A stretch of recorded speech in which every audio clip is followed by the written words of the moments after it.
Ya vamos al aire. Ya.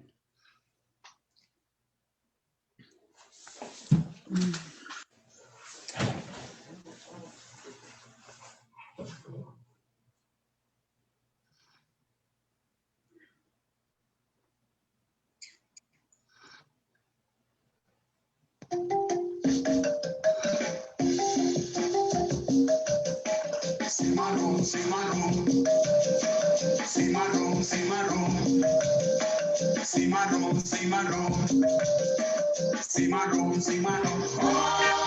Oído, pues, oído, así es. Oído, pues, son verdades. Transporte la movilidad con los problemas de la gran ciudad. Mientras aquí nos vemos caer, uno a uno desaparecer. No vives aquí, no sientes temor. Uno sabe que es vivir en el horror. Que fácil te resulta opinar y decidir. Cuando no son tus hijos los que van a morir. Sigue mirando desde la barrera a la distancia que todo suceda. Que continúen, esa fue tu decisión. Ignorando años de exterminación. Esta es la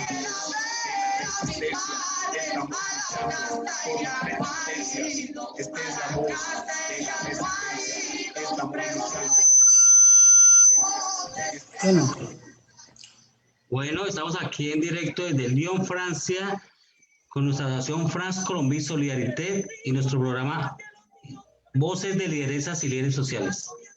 Bueno, hoy tenemos un invitado muy especial que en estos días pues se ha hecho popular, más que popular por lo que pasa en Colombia y más en la región de Buenaventura. Es Leonard Rentería. Leonard, bienvenido. Epa, buenas a todos ustedes y gracias por la invitación a este espacio que para mí es muy grato y que empieza con buena música, que da más alegría y conecta mejor. Patricia Consuegra, buenas tardes. Buenas tardes, gracias Patricia, es un orgullo tenerte, gracias Leonard, es un orgullo de verdad que estén presentes, gracias. Clara, buenas tardes de Bogotá. Buenas tardes a todos, buenas tardes a Patricia, buenas tardes Leonard, es un gusto tenerte y escuchar todo sobre lo que haces por tu gente. Gustavo, buenas tardes. Buenas tardes, Mauricio, Patricia Maya, Clara. Es un orgullo estar hoy frente a estos luchadores sociales, estar con Patricia, estar con Leonard. Realmente es gente admirable y valiente. Me hiciste pensar cuando estaba hace un momento preparando el programa, preparando encontrarme con ustedes, pensé en una historia ancestral nuestra. Pensaba en Benkos Biojó, este hombre traído del África como esclavo, que venía de una región, lo que hoy es Guinea-Bissau, y dicen que la gente particularmente de esta región nunca renunciaban a su rebeldía. Entonces, por eso no los esclavizaban mucho. Este hombre lo traen a Cartagena, donde era el gran mercado esclavista, y después de varias insurrecciones se escapa y funda el San Basilio de Palenque, nombrándolo rey de San Basilio de Palenque. Por eso a la entrada de Palenque está la estatua de Benkos. Pero ¿qué sucede? Esta zona rebelde en donde llegaban los esclavos que se liberaban empezó a ser objeto de la represión, lógicamente. Y tanto era la rebeldía y la cantidad de gente que llegaba a este Palenque que tuvieron que hacer una amnistía y le dijeron: usted no reciba más cimarrones y nosotros lo dejamos entrar a Cartagena como un ciudadano. Cuando Benkos Biojó va a Cartagena como un hombre libre, lo toman preso y lo asesinan. Es decir, ahí se muestra la herencia de las traiciones a los acuerdos de paz. Pienso que ahí comienza. Bienvenido, bienvenido, bienvenido, compañero. Muchas gracias.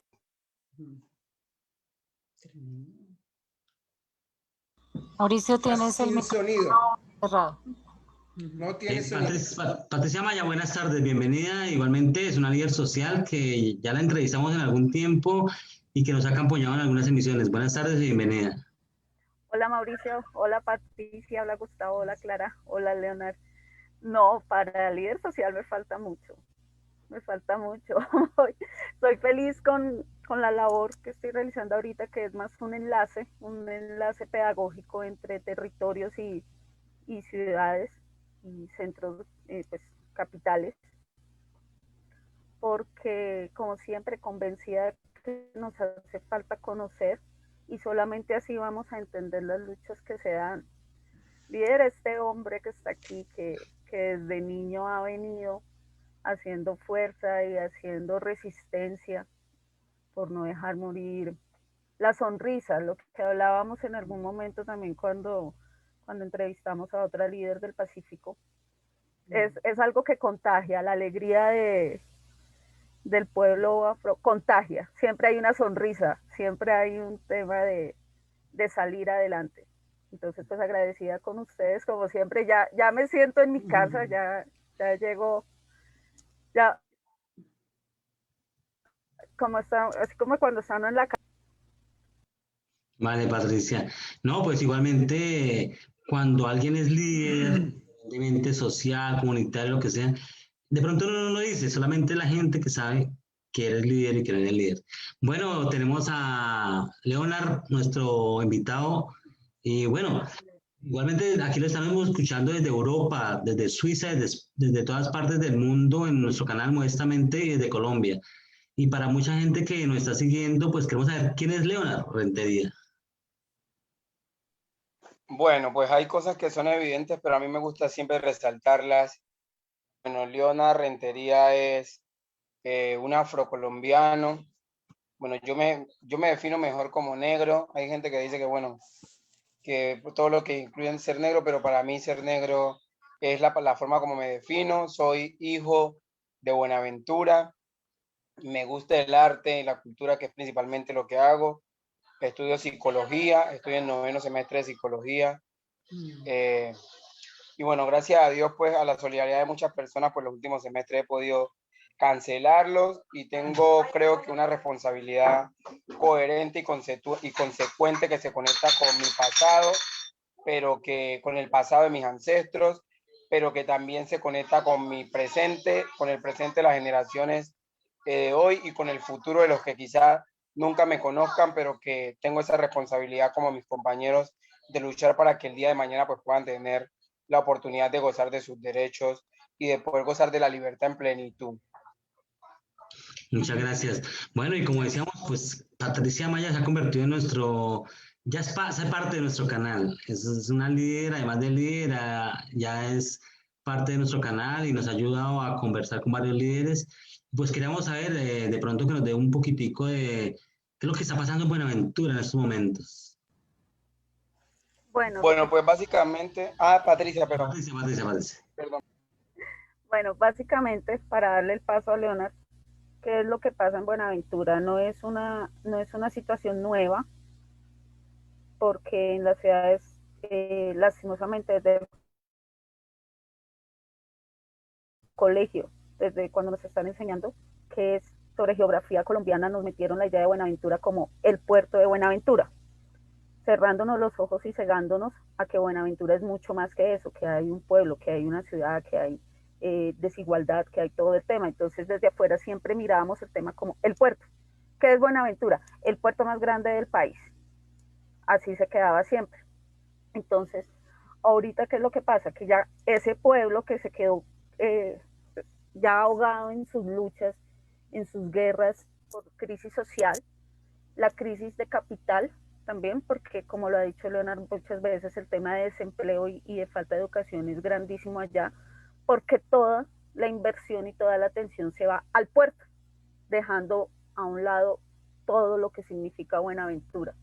Entonces, pues la crisis que explotó ahorita es más por eso, porque precisamente los bonaerenses se cansaron ya de eso, se cansaron de que a nivel nacional y a nivel internacional, Buenaventura, el puerto más grande de Colombia.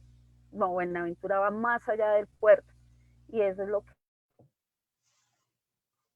que se necesita que se entienda ahorita, porque la crisis no es de ahorita, no es de hace un mes que haya explotado. Con Leonard hay un tema que me marcó a mí mucho con él, una vez que hablábamos sobre bicicletas. Ya ven, necesito una bicicleta. No, sencillo. Y me contó que ya las alquilan. Alquilan bicicletas. Y que sí, se las alquilan a los pelados. Y hablábamos de cómo se vuelven esos ganchos para el tema de la violencia, ¿no? Porque entonces el día que el peladito no tiene para la bicicleta y quiere ir a montar, pues lo cogen, ¿no? Pues venga acá a la vuelta y lleve esto allí y tiene la bicicleta media horita. Y comenzar así, no es una crisis de ahorita. ¿Que ha despertado solidaridad? Sí, pero que tenemos que trabajar más para que no sea solidaridad de un día y no sea indignación de un día. Eso es, hay una crisis social y hay una crisis de capital. Y pues la crisis de desconocimiento, saben que yo soy muy pegada a la parte pedagógica y una de las causas es eso, que siempre nos enseñaron que Buenaventura es un puerto y hay mucho más allá. Listo. Bueno, Leonard, también nací en un puerto, nací en Barranquilla y vi el impacto que tiene en la vida de la gente, ¿no? Una de las políticas más negativas fue cuando la privatización de Puertos de Colombia. Bueno, la primera vez que te vi fue en los medios alternativos en 2016 frente a Álvaro Uribe. Yo recuerdo mucho, pues tú hiciste un cuestionamiento, estabas bien argumentado, pero una de las frases que yo recuerdo fue que los hijos de los ricos nunca van a la guerra. Entonces yo quisiera saber, Leonard, qué significó para ti ese momento y que nos des un análisis actual de Buenaventura. Bueno, pues primero pues decir que Patricia ha recogido una parte importante de lo que ocurre en Buenaventura, pero para entender un poco lo que ocurre en Buenaventura, de pronto me tomaré un par de minutos porque quiero que quede como la claridad. Buenaventura, pues ustedes saben, estamos ubicados en el Pacífico, en una zona geoestratégica, pero la Buenaventura que hoy todos conocen no es la Buenaventura que ha sido siempre. Los territorios de Buenaventura eran territorios que prácticamente ir de una casa a otra implicaba coger una canoa para poderse movilizar porque era un territorio que era agua, que era selva y que nuestros ancestros hicieron el ejercicio de irle ganando espacio al mar. Y ganarle espacio al mar implicó ir rellenando el territorio, ir construyendo un territorio. Por eso siempre decimos que el territorio es la vida y la vida no es posible sin el territorio, porque para nosotros el territorio no implica solamente un puñado de tierra, sino que el territorio es esa conexión que hay entre la cultura a la cual nos debemos, entre la relación entre los individuos que componen esa cultura y que hacen parte de esa tierra, y hay una conexión mucho más grande. Y después pues vamos avanzando en el ejercicio de que esa Buenaventura que era próspera, que quizás no era la Buenaventura rica o donde no había pobreza, pero era la Buenaventura donde la solidaridad sí tenía un valor significativo. Yo cuando era niño, yo recuerdo que nosotros teníamos siempre una cuestión que yo todavía conservo, y es que a cualquier persona mayor siempre tú le decías tío, independientemente de que fuera o no, teníamos esa forma de comunicación. Y a los más adultos siempre les decías abuelo. Entonces tú ibas por la calle y tú no te comunicabas con una persona, sino diciéndole abuela o tío, independientemente del barrio que fuera o la persona que fuera, porque había esa conexión de hermandad y de la gran familia extensa. Cuando se caía el puente, yo recuerdo que se ponían de acuerdo los vecinos para arreglarlo, y cuando se caía la casa de nosotros, cualquier casa, o había un problema en una casa, los vecinos sacaban un domingo para ayudar a los papás a construir la casa sin cobrar un solo peso. Pero era como toda la solidaridad. Después, cuando llegan los intereses al territorio, cuando llegan a moverse territorios, que estamos hablando de que ya pasó el tema de que nos privatizan el puerto, que antes sí generaba oportunidades de ganar buenos sueldos, porque sí se ganaban buenos sueldos, porque la gente tenía buenas condiciones.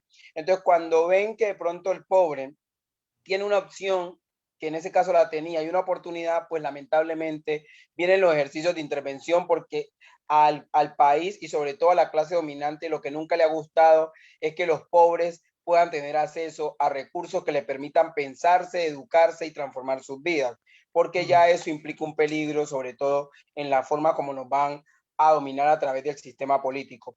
Y después de eso, hay que decir que a Buenaventura pasa algo. Cuando a Buenaventura llega la violencia concretamente al urbano, no llega por nosotros. Lo que pasa es que aquí el paramilitarismo se instala, y con la instalación del paramilitarismo no hay que negar que las guerrillas estaban en lo rural, pero su impacto en lo urbano no existía. Entonces, por ejemplo, cuando llegan al urbano, los grupos paramilitares, no llegan hombres negros, llegan hombres mestizos que llegan al territorio con una dinámica ya del paramilitarismo, y lo que hacen es irrumpir la cultura, y lo que hacen es entregarle armas a los jóvenes, y armando a esos jóvenes que no tenían oportunidades, lo que lograron fue que esos jóvenes empezaron a generar violencia dentro de sus propias comunidades, y esa violencia empezó a hacer que se rompiera ese círculo de familiaridad que había. Entonces ya uno no le decía tía a la mamá de un joven que está metido en un grupo porque ya lo veía como enemigos, o dejaba de decirle abuela, y empezaron a romper con algo que es la cultura. Y cuando alguien rompe con la cultura, pues es más fácil acabar con el pueblo. Y llegamos a la Buenaventura de hoy,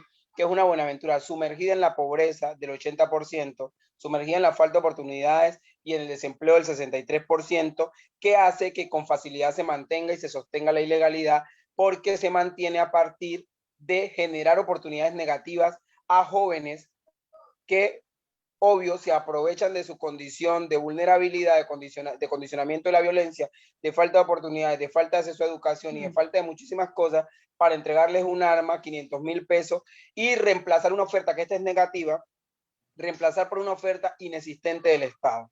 Entonces vienen y le ofrecen a los jóvenes esto, y lamentablemente muchos jóvenes que no tienen la misma forma de ver el mundo como puedo tenerla yo, pueden tenerla otros, lamentablemente terminan cayendo en los círculos de violencia y se termina repitiendo la Buenaventura. Y finalmente terminamos viendo ese apartheid que hay con claridad, de cómo no hay un interés real de la Buenaventura como ciudad, precisamente porque es que los dueños del puerto, en su mayoría, bueno, casi todos, no son negros, no son indígenas, son mestizos, son de una élite que ya domina el país y que por ende cree que todavía es una élite superior a todo el mundo, y esa élite pone a trabajar en unos tiempos de esclavización diferentes a negros, indígenas y mestizos pobres para que sigan enriqueciendo. Es decir, que la forma de esclavización cambió de la forma de tener grilletes a cambiar a una forma de poder dominar al otro a través de la fuerza de trabajo, que termina alimentando lo mismo. Es decir, el señor esclavista de hoy vive a partir de la esclavización y la opresión de un sector mestizo,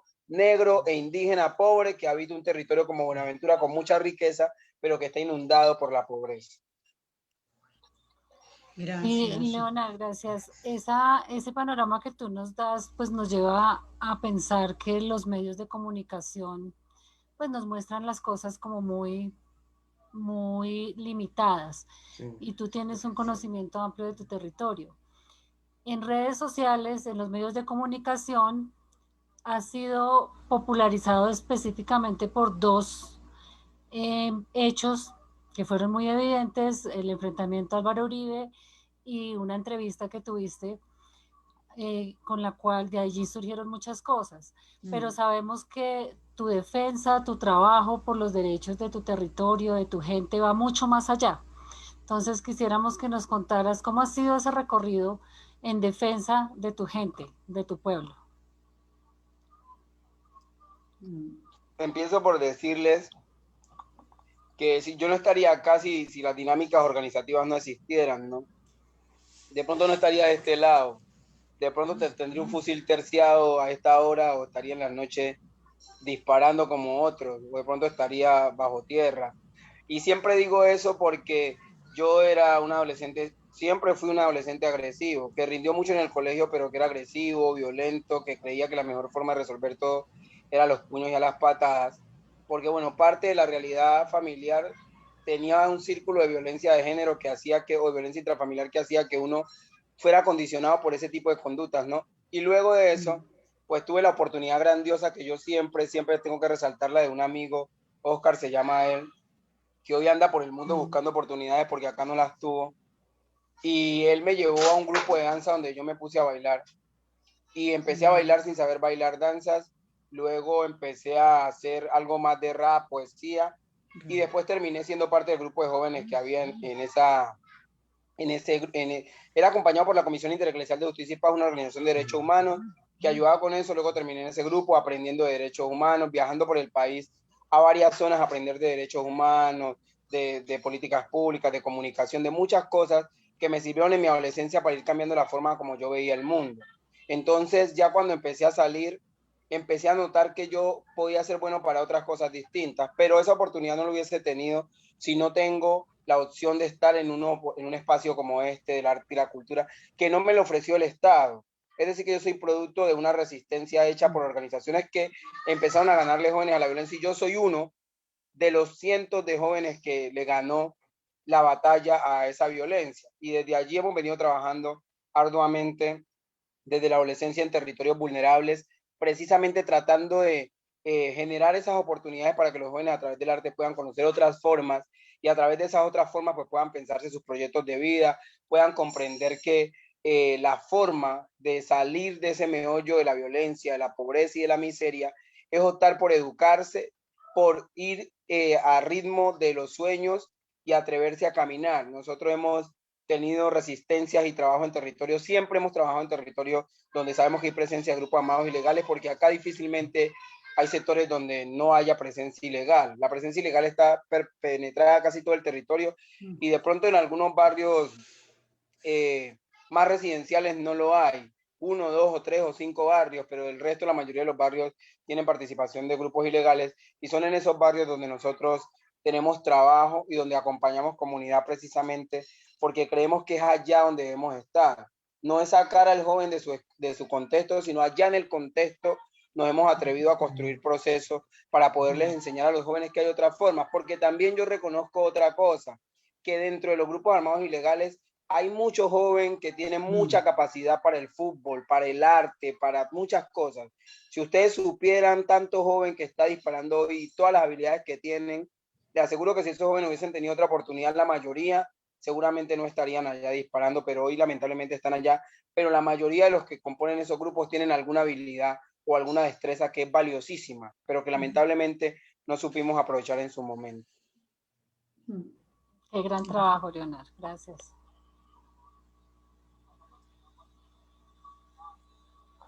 Está sin sonido, Patricia. Sí, ya. Bueno, hiciste una antesala a lo que tenía listo para preguntarte, porque precisamente cuando nosotros los conocimos fue una de las cosas que me llenó de admiración ante ti, ver eso, ver como un joven, un pelado, mientras uno ve pelados que van buscando el camino fácil para conseguir las cosas, o que sencillamente no hacen nada malo, pero no les importa nada más. O sea, no son malas personas, pero no buscan hacer algo más allá. Como esa sonrisa y ese amor al arte, el mirar todas esas fotografías bellas, mirar cuando estabas llamando a los muchachos a los grupos de rap, o llamándolos a las jornadas deportivas, todo eso. Yo sí quiero que le cuentes a todo el mundo eso. Es un complemento al por qué la importancia del arte, porque mucha gente juzga a los artistas, mucha gente cuando salen estos temas de violencia, hay mucho artista que sale a hacer campañas, que vamos motivados al arte. En Movida nosotros tenemos las campañas desde Barcelona son enfocadas al arte, porque vemos mucha prevención desde ahí, pero hay mucha gente que todavía no lo entiende. Entonces quiero que de tu boca salga eso, el por qué ese convencimiento que el arte puede ser un pilar fundamental para salvar a todos esos muchachos que tú decías, por qué el arte puede arrancar a todos esos niños de la guerra, porque ahorita ya estamos viendo esos niños en la guerra.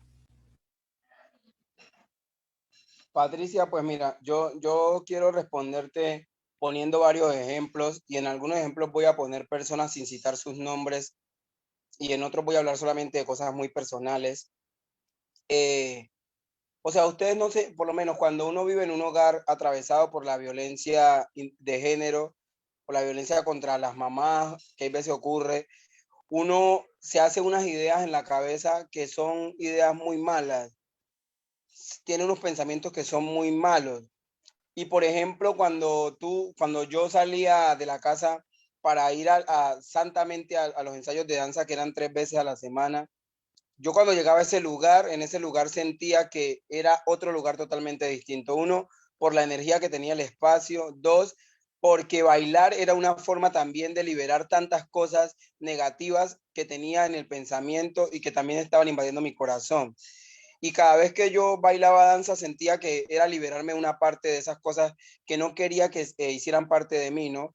Porque uno tiene una realidad y es que, por ejemplo, cuando uno se cría en un contexto violento, uno tiene dos cosas: o hace parte de los que siguen nutriendo el núcleo de la violencia, o lo que uno ve y lo que vive le sirve definitivamente para cuidar y valorar más a las personas que uno tiene cerca.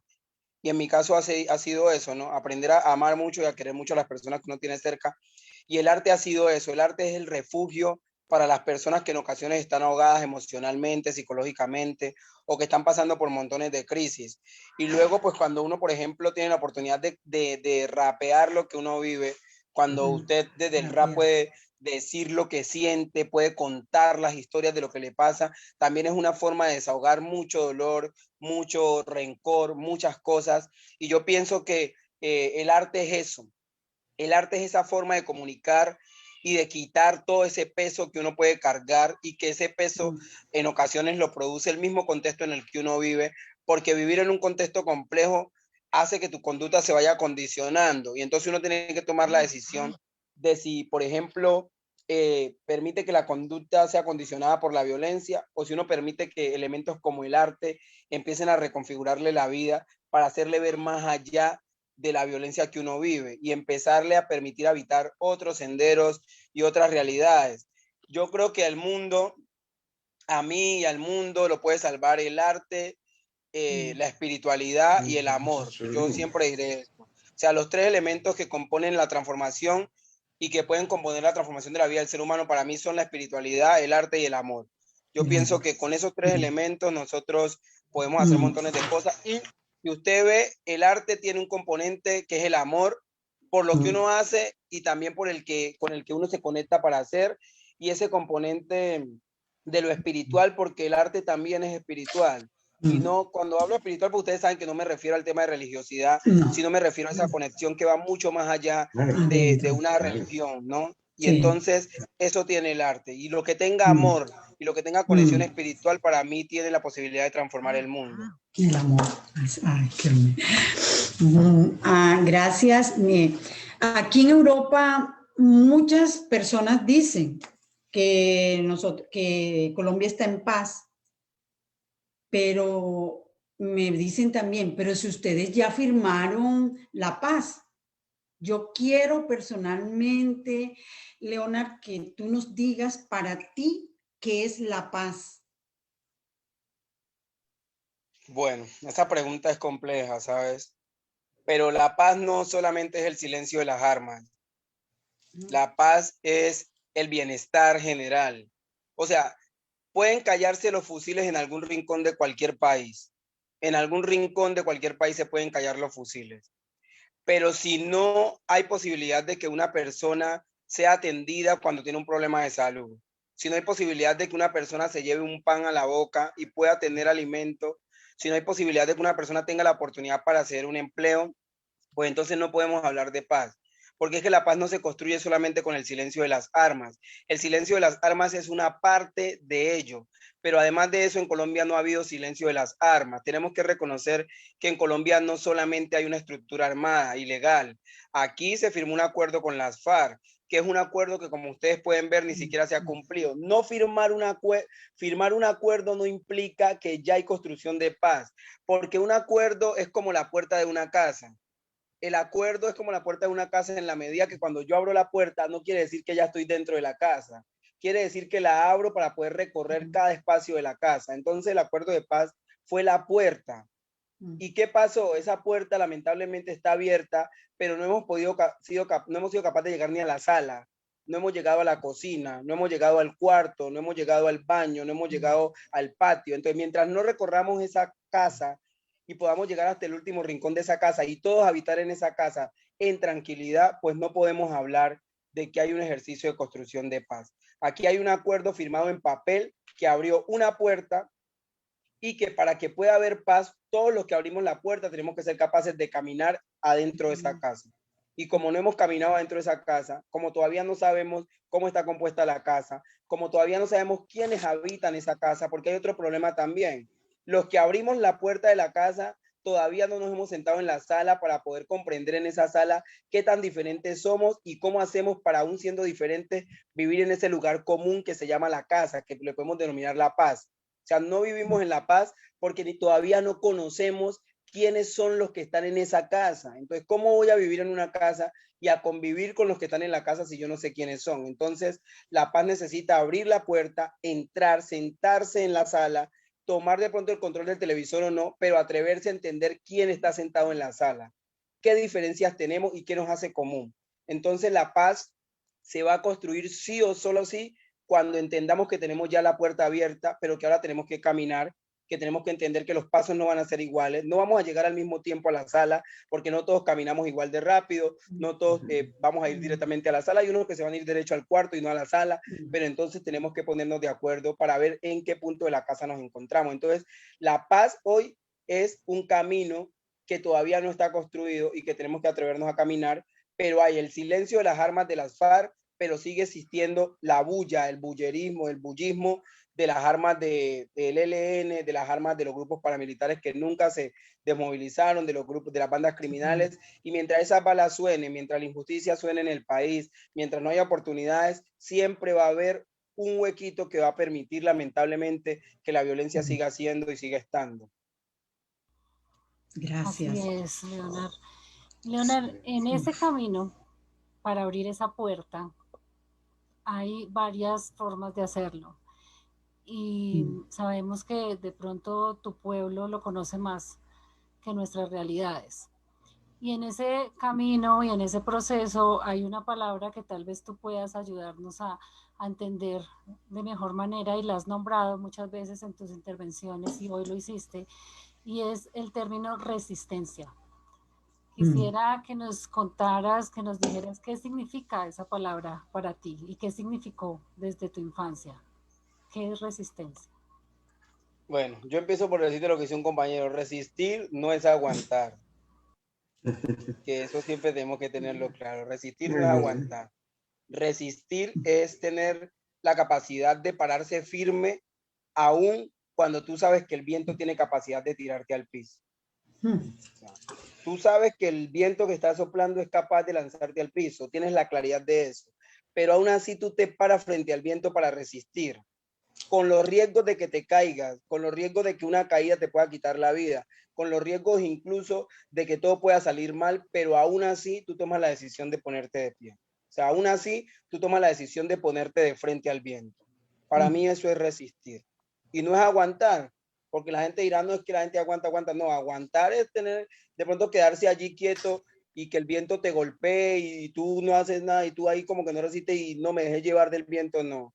Resistir es esa capacidad que uno desarrolla de ponerse de frente a la situación, aun cuando sabe que la situación lo puede tirar al piso, pero uno tiene la convicción de que es posible enfrentarse al viento y que es posible vencer sobre todo eso, aunque uno vea que todo está en su contra, ¿no? Pero uno se levanta con la esperanza de que es posible caminar aún con el peor huracán que pueda existir. Gracias. Bueno, Leonardo, yo te voy a hacer una pregunta algo cruda. Al principio yo decía que una de las cosas pues más agradables en lo que llevamos nosotros hablando, y eso siempre, esa sonrisa, esa alegría que hay. Uno sabe que cuando las cosas dependen de uno, uno siempre espera lo mejor y da todo para que se den las cosas y sabes a dónde quieres llegar. Pero hay algo claro, y es que la situación en Buenaventura no se arregla solo con ganas de sus habitantes y con trabajo de sus habitantes. Se necesitan agentes externos para que el trabajo de los habitantes pueda llegar a su propósito. Entonces, yo quiero preguntarte cómo ves a Buenaventura en 2 años. Con la situación que está ahorita, no desde la esperanza y no desde todo el trabajo que hay que hacer, sino más enfocado a que si no hay esa atención de los agentes externos, nacionales o internacionales, ¿cómo está Buenaventura en 2 años? Yo te voy a ser sincero porque a mí me gusta ser muy sincero siempre. Y yo siempre planteo dos cosas, ¿no? Y que lamentablemente Buenaventura, o sea, el centralismo del país hace que lamentablemente la mayoría de territorios terminen dependiendo directamente de lo que definen el centro del país. Sí. Porque bueno, el centro define todo, pero el centro no lo da todo, lo dan las regiones también. Incluso Buenaventura produce mucho más al país que lo que pueda producir Bogotá, pero aún así Buenaventura vive en peores condiciones. Pero bueno, esa no va a ser la discusión porque te voy a hablar de la Buenaventura de 2 años.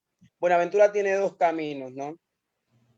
Un camino, bueno, primero hay que reconocer que hoy tenemos un alcalde decente, un alcalde diferente, un alcalde del pueblo, que eso hay que reconocerlo, pero también hay que ser sinceros en que reconocerlo no significa que ya todo cambió, ¿no? Porque el alcalde se enfrentó a un sistema corrupto que gobernó mucho tiempo y que en su gobernar, pues defalcó y robó todo lo que pudo el distrito, al punto que hoy, pues Buenaventura es una ciudad en crisis. Y cuando te digo en crisis, es en crisis porque, por ejemplo, recursos como los que vienen de TCU, del terminal de contenedores, están intervenidos por un juzgado porque resulta que el distrito tiene casi muchas de sus cuentas embargadas. Y embargadas porque los anteriores funcionarios de alcaldes se robaron todo, no le pagaron a muchos funcionarios, deben plata de décadas, y todo eso hace que quienes tienen su derecho hayan acudido a los juzgados para demandar, y en el marco de la justicia, pues un juez haya determinado que el distrito les debe y que en ese sentido, pues el distrito se le tienen que intervenir las cuentas para, desde esa intervención de cuentas, pues poder empezar a resolver y pagarle al que se le debe su dinero, que esa es una realidad concreta. Y eso quiere decir entonces que el distrito hoy, aunque tiene un alcalde decente, un alcalde con buenas intenciones, un alcalde que está pensando en el pueblo, pues uno no solamente resuelve el problema de pobreza, de falta de oportunidades con buenas intenciones, sino que eso se resuelve con dinero, que eso es totalmente claro. Y hoy Buenaventura lamentablemente presupuestalmente está jodida. Disculpan la expresión, pero Buenaventura hoy no tiene dinero suficiente, al menos no el dinero propio, para poder resolver las situaciones de pobreza, de desempleo, de falta de oportunidades, de salud, de educación. No lo tiene, porque incluso cosas que tengo que decirles, hace unas semanas cuando arrancó todo este tropel, la personería, que es quien debe tomar las declaraciones de desplazamiento, manifiesta públicamente que no pueden tomar declaraciones porque sus funcionarios están en paro, los que toman porque no les han pagado varios meses. Y que no les han pagado no porque, por ejemplo, no, yo estoy seguro, no es porque el alcalde no quiera pagarle, lo que pasa es que no hay dinero del distrito para pagarles, porque el dinero está embargado, el distrito está endeudado. Y con los recursos que llegue, pues él debe resolver. Obvio que yo sé que él debe tener su capacidad de gestión para resolver y con su equipo tendrán que hacerlo. Pero también soy consciente de que sin dinero un distrito como este no puede resolver. Entonces, pueden pasar 2 cosas para Buenaventura. Una de ellas es que su pueblo entienda que empezamos a caminar hacia un sendero de un alcalde diferente, y que caminar hacia ese sendero de ese alcalde diferente nos debe llevar a entender que el alcalde tiene que hacer un proceso de transición, es decir, de cambio entre la Buenaventura corrupta, que se la robaron toda, a la Buenaventura que tenga alcaldes decentes, que le permita caminar hacia otro sendero. ¿Y cómo se va a resolver eso? Pues sencillo, si los bonaverenses entendemos, primeramente, uno, que el próximo alcalde debe ser un alcalde decente que permita darle continuidad al ejercicio que haga este alcalde, y entonces eso va a permitir que la Buenaventura se sane financieramente para poder avanzar. Y allí entonces vienen los 2 caminos que yo digo. Un camino es que el pueblo de Buenaventura, conectado con el pueblo colombiano y con el pueblo del mundo que se solidarice, haga presión necesaria, justa y toda la que sea necesaria. ¿Para qué? Para que el 1.5 billones, durante 10 años se espera que el gobierno ponga 1.5 billones, y con ese recurso se empiecen a resolver unas necesidades que están plasmadas en el acuerdo del paro cívico, que responden a salud, educación, cultura, generación de ingresos, oportunidades y demás, y que cada año con ese recurso bien administrado y bien utilizado pues lleguemos a construir la Buenaventura que no va a cambiar de la noche a la mañana, pero sí va a caminar hacia otro sendero siempre y cuando las decisiones de sus habitantes lleven a elegir personas decentes en el nivel local, lleven a entender que hay que elegir personas diferentes a nivel departamental y logren entender el rol importante que tenemos de cara a las elecciones presidenciales. Esa es una. La presión que debemos hacer todos, Buenaventura, el territorio colombiano y el territorio internacional, para hacer presión para que haya un recurso y la Buenaventura empiece a caminar hacia otro destino. Las decisiones que atraviesan lo político, que tienen que ver con elegir un gobierno que realmente le sirva a este país, porque el gobierno de Iván Duque no le sirve al país, sino que le sirve a los que ya tienen dinero, y un gobierno así pues no es útil para la sociedad. Y no lo digo por malo, sino porque la realidad nos plantea de forma clara. Y lo segundo que le puede pasar a Buenaventura es la desgracia. Y cuando me refiero a la desgracia, me refiero a que es que los politiqueros de siempre, esos ladrones, esos sinvergüenzas, vuelvan al poder de Buenaventura, que sea capaz que a ellos sí les giren el 1.5 billones y que esa plata termine otra vez en los bolsillos de los mismos, de las mismas, que terminen endeudando muchísimo más el puerto, en la ciudad, que nos endeuden a un punto de que cualquier alcalde alternativo que vuelva a llegar años más adelante no tenga absolutamente nada que hacer.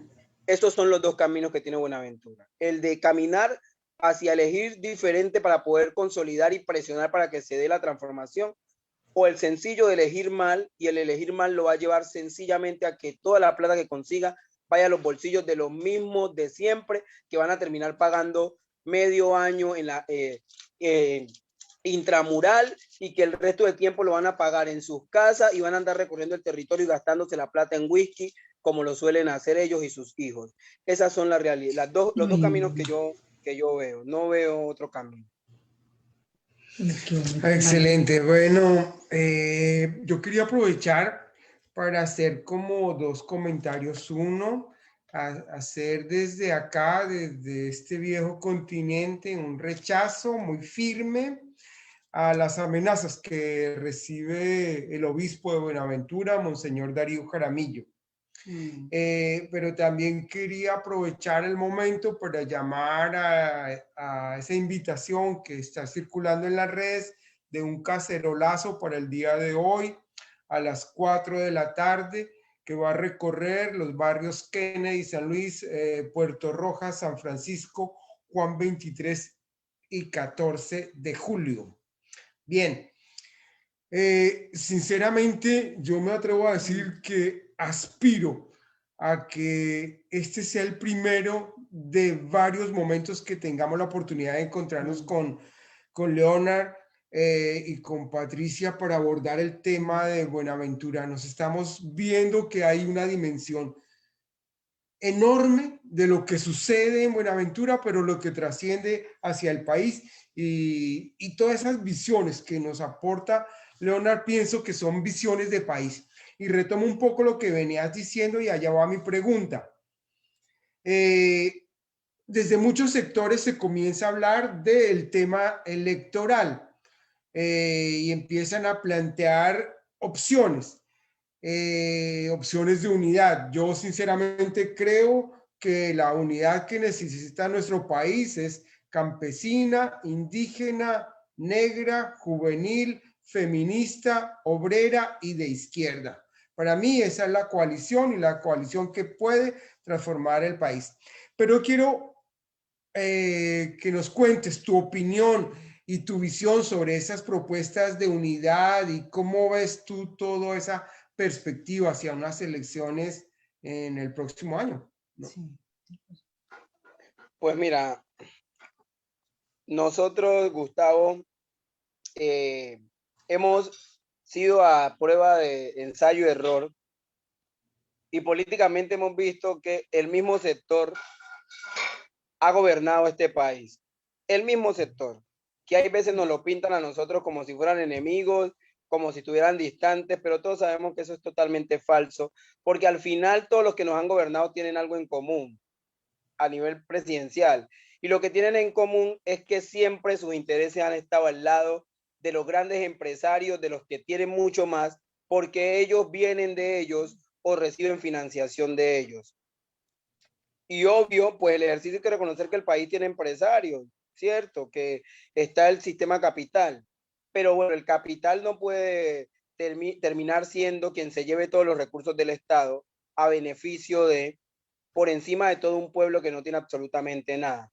Y al igual que tú, coincido en que debe haber un ejercicio de articulación. El problema que tenemos, ¿sabes cuál es? Que nosotros los de corte alternativo tenemos un problema, y es que hay una capacidad súper fácil de que nos dividan y de que nos pongan a pelear entre nosotros. Y que muchas veces terminamos cayendo en esos juegos, mientras que estos otros con facilidad se encuentran, con facilidad se articulan y con facilidad se distribuyen todo, con una facilidad, porque realmente su interés, el interés de ellos no es realmente que cambie el país, sino seguir manteniendo el mismo estatus para un sector determinado. Y allí es que yo hago un llamado vehemente al centro, si es que realmente le interesa este país y la gente del país, si es que realmente le interesa, que entiendan que aquí es con articulación, y que la articulación no se debe medir en base a las diferencias que tengan los grandes representantes de los partidos políticos de centro y de izquierda. O sea, ese no puede ser el punto. El punto no puede ser cómo están ellos allí en términos de sus relaciones. Aquí el punto tiene que ser un punto sencillo, y es el pueblo. ¿Cómo la está viviendo el pueblo? ¿Qué está pasando con el pueblo? Esa lectura es la que debe obligar a esos sectores a articularse. No es la lectura de que si los del verde quieren a Petro o no, de que si los del verde piensan que Petro es arrogante, o si Petro piensa, o sea, esa no es la lectura o no es la discusión, porque esa discusión nos va a llevar siempre a seguirnos aislando y alejando del objetivo, que es recuperar Colombia. Allí lo que tiene que primar es sencillo, entender que hoy hay un pueblo en el Pacífico que está siendo asesinado, masacrado, se le está quitando la tierra, que a los campesinos se le está vulnerando, que se está aplastando un acuerdo de paz. Esos deben ser los puntos que deben tener en su corazón, en su mente y en su espíritu los que tienen afinidad con el pueblo, para comprender que su discusión y su debate es hacia transformar esas realidades. Ellos verán más adelante cómo liman las perezas y cómo resuelven sus cosas de corte personal. Pero hoy, por ejemplo, yo quisiera en lo personal que la representación política que salga y que fluya alternativa, pues sea una representación que tenga como centro el pueblo que sufre, el pueblo que es masacrado, que es violentado, que no tiene oportunidades, el pueblo que está pasando por las peores. Ese debe ser el centro de cualquier intención política hacia la presidencia. Si el centro es otro, pues estamos perdiendo el año. Y si nos vamos a seguir desgastando en unas discusiones de Twitter, donde el uno se mete por lo más mínimo con el otro, y el uno le dice que es que antes, que no sé qué, si nos quedamos en esas discusiones, que para mí son discusiones muy infantiles y básicas, pues sencillamente no hemos entendido en qué momento de la historia estamos. Y eso nos va a llevar a tomar decisiones y a dividir a la población, que es lo que menos nos sirve. Porque yo lo que menos quiero en lo personal es que el próximo año o en 2 años otra vez el pico de violencia nos tenga en Buenaventura en las calles cerrando vías. Lo que menos quiero es que otra vez una persona esté llamando para decir que por favor le ayude con el gerente de tal clínica para que le puedan dar una remisión a Cali y pueda irse, como pasó hace poco con un compañero que hubo que hacer el ejercicio. O sea, esas cosas no tienen que estar pasando. Pero eso depende de la unidad real que se construya desde las diferencias, desde quienes creemos que es posible otro país. Excelente. Muchas gracias, muchas gracias. ¿Sigues tú, Patricia? Patricia Maya. Clara. ¿Está como bloqueado? Sí, sí, vamos. Patricia. Vamos a hacer,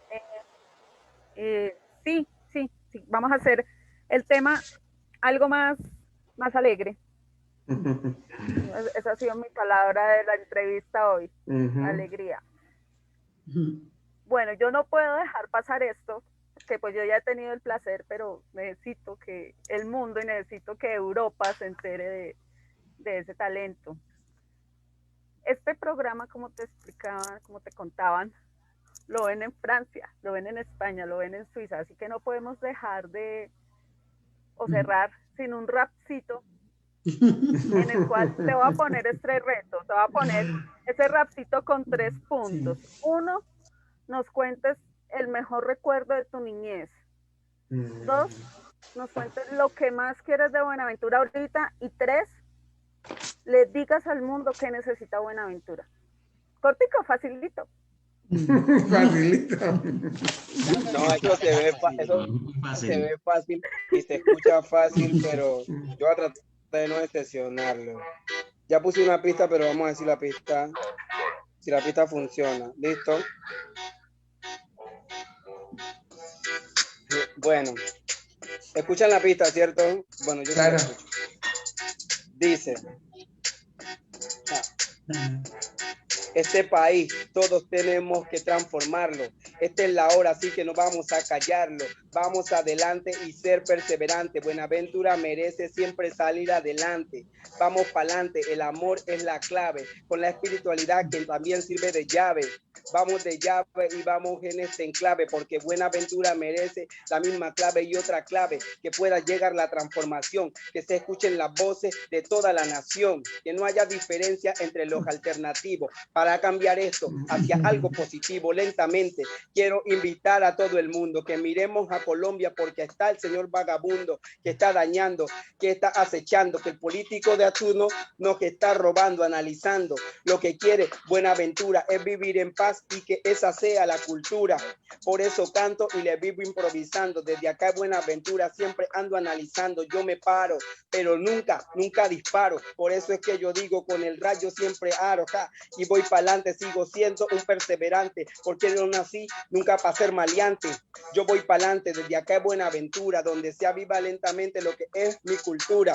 Con la temperatura, aunque la cosa esté dura, damos el mensaje para la generación futura, para que usted vea, esto tiene que cambiar. Esta Buenaventura y Colombia la vamos a transformar con la ayuda del mundo, con todo el mundo entero. Vamos a cambiar Colombia, porque eso es lo primero. Vamos para adelante y hay que ser perseverante. Y yo lo saludo porque siempre voy para adelante. A Mauricio Mendoza yo le mando un abrazo y le digo que transforme, porque esto se puso a brazos, ja. Y para un brazo a Patricia y a Gustavo. Vamos a hacerle con un martillo a ese clavo, a este clavo que es de la transformación. A Patricia, muchas gracias por invitarme en esta ocasión, y esta invitación para mí es buena. Por eso es que yo digo, esto sí valió la pena.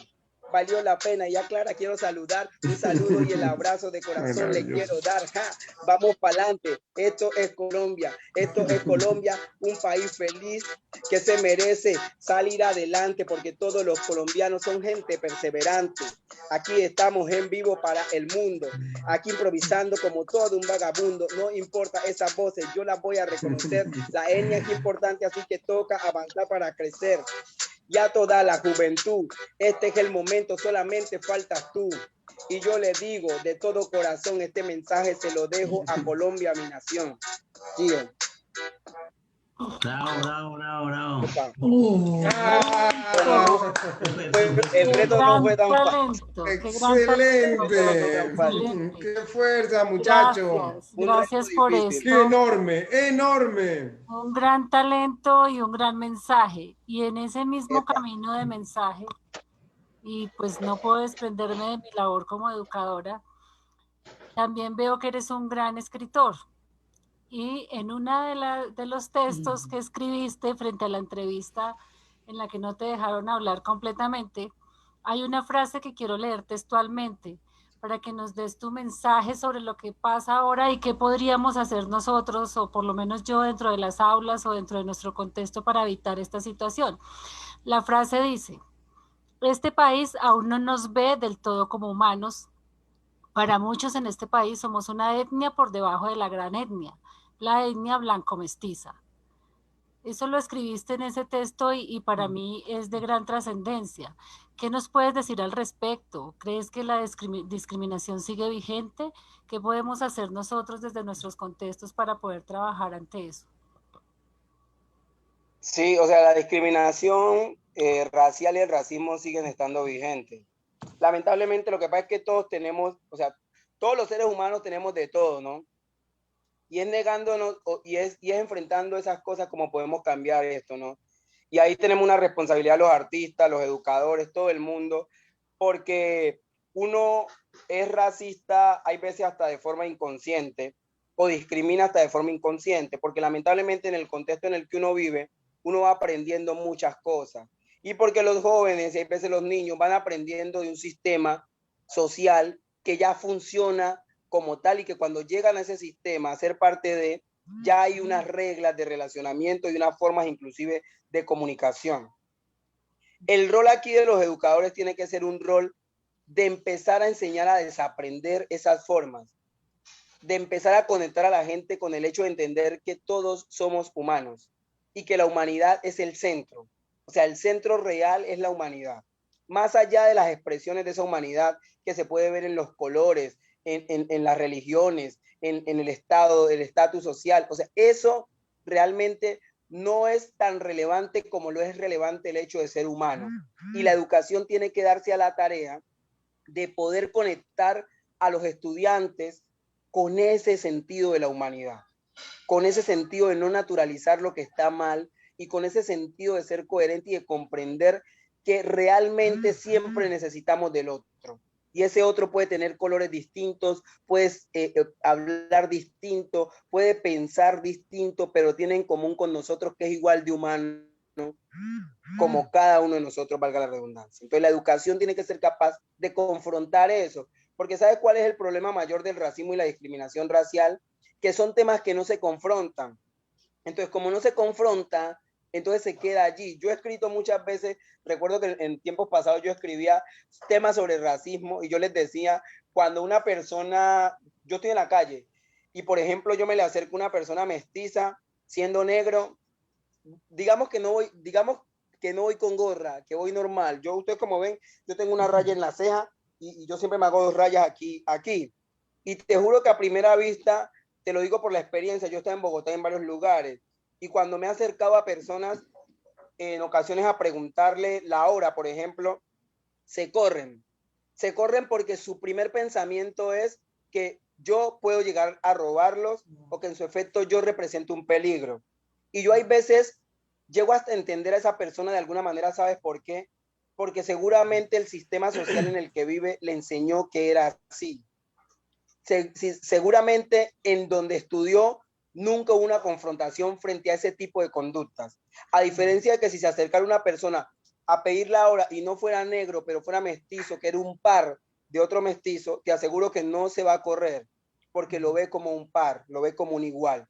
Entonces, desde allí yo pienso que el ejercicio de confrontación es clave. Porque bueno, está bien, el racismo estructural lo han edificado unos cuantos para hacernos creer que somos menos, pero lamentablemente lo hemos aprendido por repetición otros, porque hemos empezado a repetir lo que el sistema nos ha obligado. Entonces nosotros tenemos que empezar a enseñarle a los niños y a la gente a pensar, no que pensar, pero sí a pensar, para que ese pensar les permita empezar a ser parte de la construcción de otro país. Porque si no, pues Colombia podrá lograr lo que sea, pero si este país no vence la discriminación, no vencemos el racismo, si internamente, desde los mismos temas de interno no se vence, yo pienso que sería fatal. Y les cuento una experiencia que yo tuve, y no la cuento por malo, porque fue una experiencia muy bonita. Yo estaba aspirando a la Cámara de Representantes por comunidades afrodescendientes y estaba en una tarima donde iba a estar Petro. Yo estaba en esa tarima donde iba a estar Petro y una persona mestiza, que no lo menciono por mal, en ese momento, cuando yo intenté subir, fue muy agresivo, grosero e incluso la forma como me miró y como me dijo en el lugar donde yo tendría que estar ubicado, para mí fue una patada horrible. O sea, es como si te pegan una patada horrible y no saben, o sea, lo que yo sé, o sea, yo me sentí como si me tiraran un baldado de agua fría y me sentí mal porque yo decía, en esta tarima estamos montados precisamente los que queremos cambiar el país. Y no es posible que este tipo de conductas se den en quienes estamos apostando por el cambio, porque si eso se da, entonces no hemos entendido el mensaje real. Claro. Si eso se da, no hemos entendido el mensaje. Y te digo que es experiencia bonita porque cuando tuve la oportunidad de estar luego al frente, no dije la persona, pero referencié el ejemplo. Y hasta las lágrimas se me salieron de la impotencia que tenía en ese momento porque yo decía, no puede ser que este tipo de cosas terminen dividiéndonos. Y yo dije, y yo no me voy a ir, y no voy a ser de los que abandone este barco del pensamiento de que esto tiene que elegirse bien. Yo dije, yo tengo que seguir aquí porque identifiqué que hay unas cosas que tenemos que cambiar. Así es. Y mal haría yo en irme porque identifique que alguien tuvo un gesto racista. Yo en ese momento no puedo irme. Tengo que antes estar más adentro para poder educar a quien tuvo esa conducta, para poder transformar el ejercicio. Y esa fue una reflexión muy bonita que yo pienso que al interior de las colectividades alternativas debemos empezar a hacer, y es confrontar eso y no tener miedo, porque hay veces tenemos el miedo a confrontar el sistema racista y el sistema discriminador que nos ha enseñado así y que muchas veces hemos aprendido lamentablemente de la repetición y no hemos confrontado, pero yo pienso que nos toca es confrontar. Claro que sí, ese fue un ejemplo de resistencia. Muchas sí, gracias. así es. Sí, Leonardo, como tú dices, no debemos irnos y debemos seguir trabajando. Y la verdad que tú nos dejas mucha enseñanza en todo lo que nos cuentas. Y a pesar de que, como decías, que naciste en un hogar con violencia y que saliste por medio del arte, tal por casualidad, por lo que sea, saliste por medio del arte y llegaste a donde estás. A veces no hay excusa para los jóvenes para que cojan otros caminos, sino que hay que mirar los caminos de esto. Pero sí, tal vez fue casualidad también para ti de estar afortunadamente con tu amigo en el arte y poder encontrar otras opciones y estar en esto de la lucha, en lo que estás haciendo. Eso es lo que yo creo que la enseñanza que nos dejas, es que hay que seguir trabajando como hacen todos sus líderes dentro de las comunidades, dentro de los barrios, de donde estemos, ¿no? Desde abajo, para que muchos jóvenes como tú sigan un camino diferente, sigan luchando, sigan resistiendo en la forma que tú dices de resistir.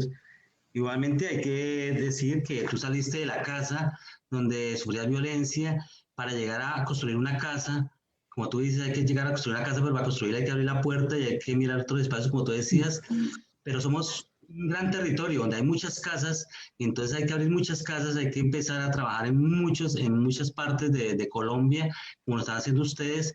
Entonces nos da una gran enseñanza. Igualmente, como nos dices con el alcalde, es un paso, que él no lo va a hacer todo en un momento. Hay que seguir trabajando con él y con los otros alcaldes, con otros líderes que estén en Colombia, y trabajando para eso. Bueno, lo que decía Patricia Maya, igualmente durante todo el programa, la sonrisa, el arte, que identificó esa entrevista. Qué bonito escuchar a una persona como tú cantando, a pesar de lo que vives, de lo que luchas, de las amenazas, de muchas cosas. Entonces, pues para despedirnos, quisiéramos que dieras un mensaje igualmente a esas personas que también trabajan por construir una nueva casa, pero como a unirnos o sea, para cambiar de verdaderamente a Colombia. E igualmente a la gente que ya está en el poder, que quiere un pacto, pero que no olviden a los líderes sociales, que no se olviden de que existen siempre, no solamente en elecciones, sino que miremos cómo la unión es de verdad, que la unión es para siempre, que la unión es en todo momento, no solamente en elecciones. Entonces, que les dé un gran mensaje con todo lo que nos has contado en la entrevista, pero que le dé un mensaje a todas estas personas. Bueno, el mensaje para esas personas, para todos. Hay días que son grises, hay días que son difíciles, hay días que emocionalmente no estamos bien, pero lo clave siempre es tener claro que hoy nosotros somos productos de la resistencia, somos hijos de la resistencia. La lucha, yo siempre digo, la lucha no empezó con nosotros.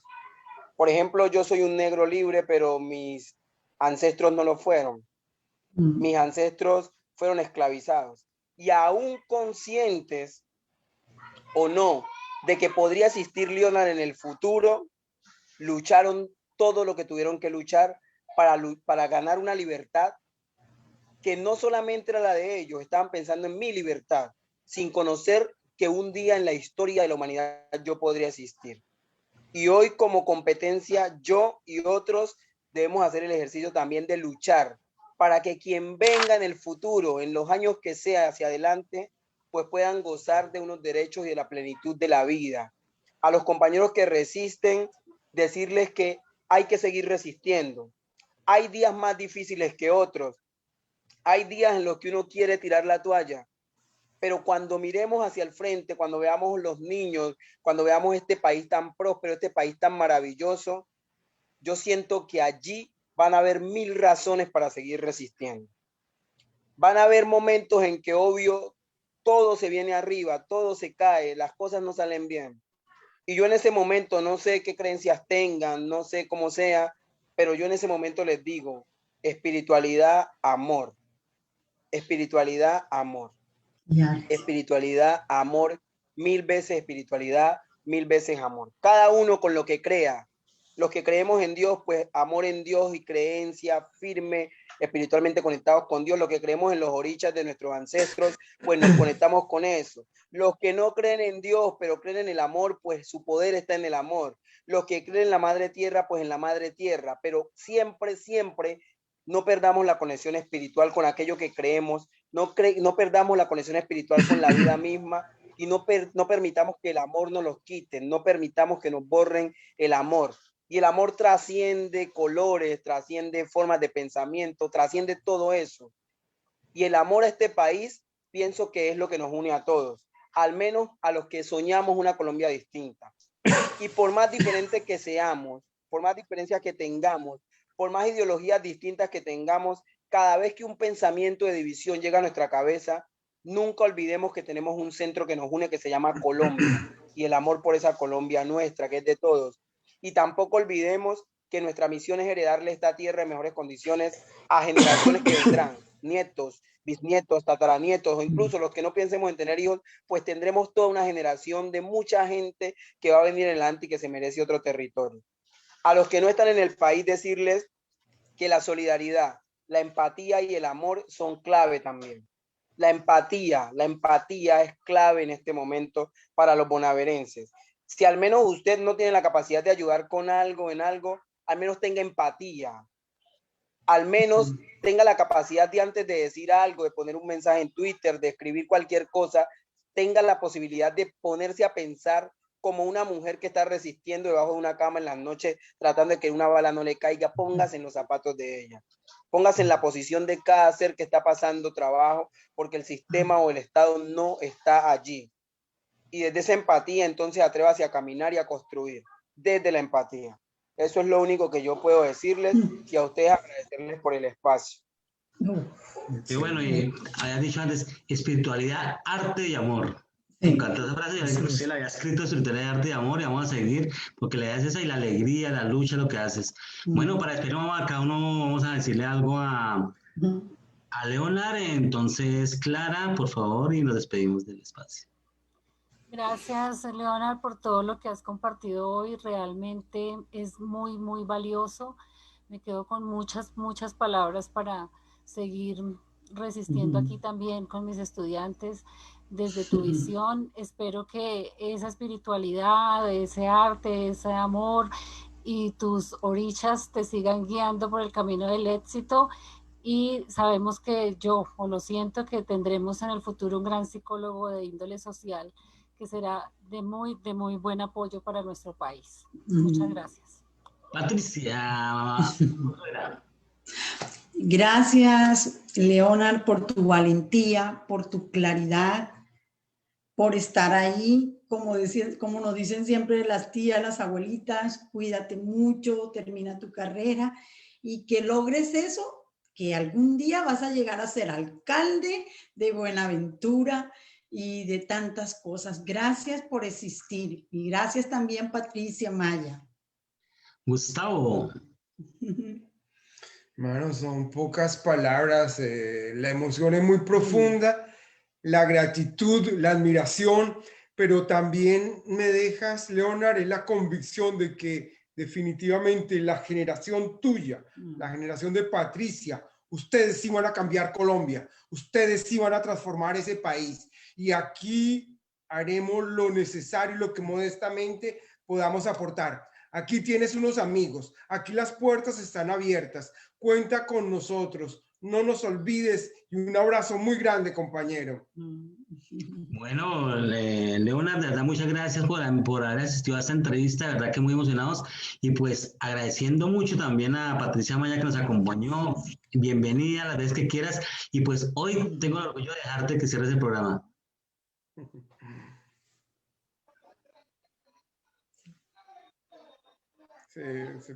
se emocionó, fue muy, Gracias. se emocionó y quedó. Patricia, Sí. Patricia está. sí, Patricia, ¿me Sin escuchas? micrófono. Emocionada. Micrófono apagado.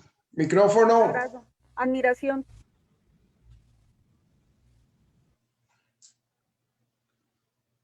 No sé, Tienes el micrófono apagado para ti.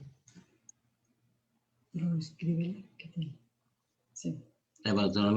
Igualmente, pues de verdad, ya va a llegar Patricia para despedir el programa. Igualmente, de verdad que, como dice Gustavo, qué emoción de tener un invitado tan especial y con esa alegría, a pesar de todo lo que pasa, y que siga adelante. Aquí tiene nuestro canal y nosotros un amigo más, un amigo más. Patricia, ahora sí, ¿me escuchas? Sí, la señal en territorios a veces es complicada. Hoy no ha estado muy buena. Que muchas gracias por todo y que te damos el honor de despedir el programa. Bueno, no, y como primera medida agradecer a Leonard, él sabe la admiración y el respeto que le tengo a su labor. Un sentimiento compartido a lo que decía Gustavo ahorita, es verlo y escucharlo genera esperanza en que en medio de todo este atolladero y de todo lo que está pasando, hay esperanza y se puede hacer. Y también nos deja claro que solos no vamos a poder. Si no nos unimos, si no unimos territorios con las ciudades grandes de aquí y con el exterior, con el extranjero, no vamos a poder salvar lo que está pasando acá. Y a ustedes, pues, como siempre, agradecida por este espacio y este enlace que se hace hacia la comunidad internacional, porque hemos tenido las voces de muchos colombianos y muchos extranjeros que dicen, eso que usted nos cuenta nunca se escucha acá. Siendo colombianos y siendo no, nunca se escucha. Entonces, estos espacios son los que necesitamos. Y por último, como siempre lo digo, y esto va más a la gente en las grandes ciudades, no se desgasten tratando de armar líderes, porque en Colombia lo que hay es líderes. Necesitamos es visibilizarlos y necesitamos dejarlos que se conozca realmente lo que está haciendo. Entonces, no se desgasten tanto tratando de armar líderes de la nada, sacándolos a ver, porque en este país abundan. Ahí está. Bueno, los esperamos todos los jueves. Por ejemplo, Leonard. Leonarito, sí. Mi hermano, muchas gracias. Gracias. Hasta el próximo jueves. Mucha fuerza, mucha fuerza. Fuerte abrazo. Gracias. Aquí está tu casa. Hasta pronto. Hasta muy pronto. Problemas de la gran ciudad, mientras aquí nos vemos caer uno a uno, desaparecer. No vives aquí.